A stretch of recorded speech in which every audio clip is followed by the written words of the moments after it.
marry until you watch this video. And if you are married, you have to take it to your wife or husband to watch what this our legendary, Nollywood legendary, Faith Odocha have to say about family and marriage.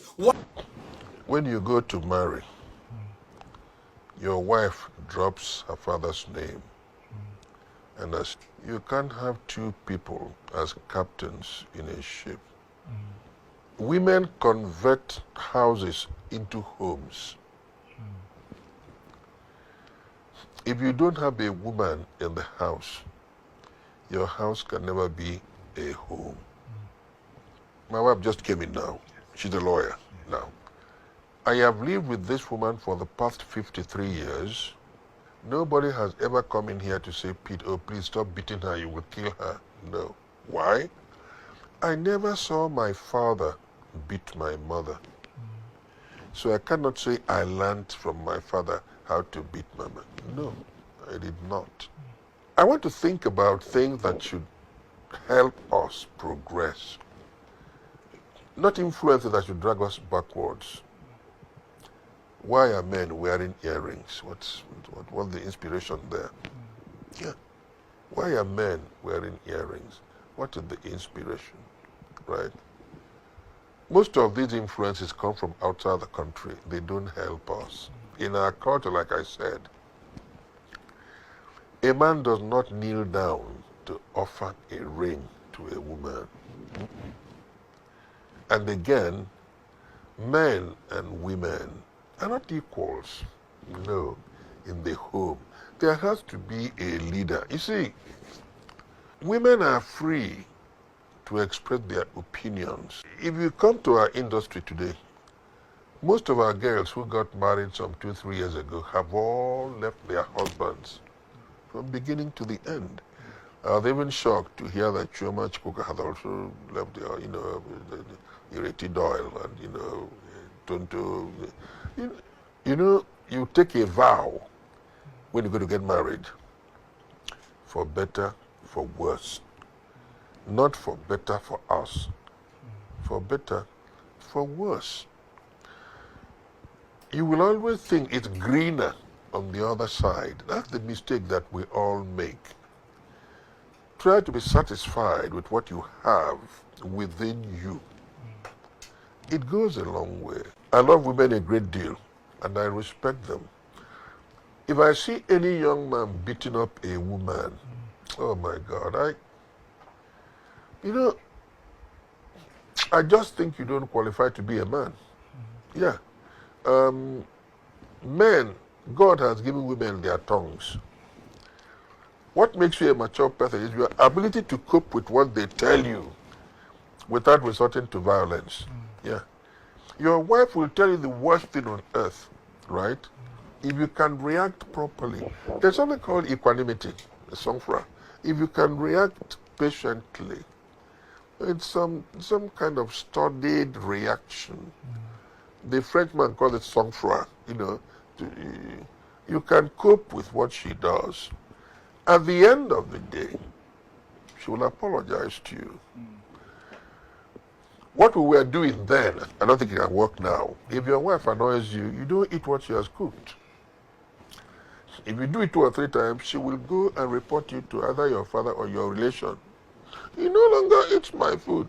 I don't know what. He will do that. Then the families will come together. They are organic, right? But what I hear now is that if you refuse to eat, the wife doesn't really give a damn. I don't know whether it is true, but that is what I heard. That the women even say, hey, you can go to hell and stay there if you like, If you like, don't eat. On your 53rd wedding anniversary, and the whole country celebrated it. Your daughter-in-law, May, wrote a beautiful message, praising you and praising your wife. Many of us want to know that you love her and that she's your dear daughter. What's the relationship with her? Mary is not just a daughter-in-law. I don't want to say that I love Mary more than the other wives of my sons. But the love I have for Mary is so strong. Why? The father and I were very close. Yes, and When we went for the traditional marriage rites in their place, the kind of reception their people gave me, I will never forget. Mary is a girl I love to the marrow. By the way, she's a wonderful person. Mary is a very, very brilliant girl. You may not know that. Mary is a computer wizard, that lady you're looking at, right? And to a very large extent, the success of that home is to Mary's credit. Yeah. But again, you know, things like this happen, and it's so difficult to convince her that you are not part of, you know. Mary is a wonderful person. In fact, I just had my 76th birthday, and the message she put out was so endearing, you know, yeah. And Mary is a wonderful woman. A lot of people have been advising her wrongly, you know, trying to see if they can sunder the link between herself and her husband. Most of those women who are advising her that way don't have good homes, you know, they don't. First of all, Yuli is 41, good. I really don't interfere in his affairs, no. Suddenly we heard he's picked up a second wife, right? You didn't know before you picked the wife up? That is one thing you must know about me. Right. I don't lie, it's not necessary. Right. God created me so well. If I tell you this thing is black, it is black. You know, it's like when he wanted to run for governor or something. When I saw his photograph, I thought it was a production they were doing. There was somebody who phoned me and said, you know something, Yuli is running for governor. And I said, you must be crazy. How? I never heard it. Right.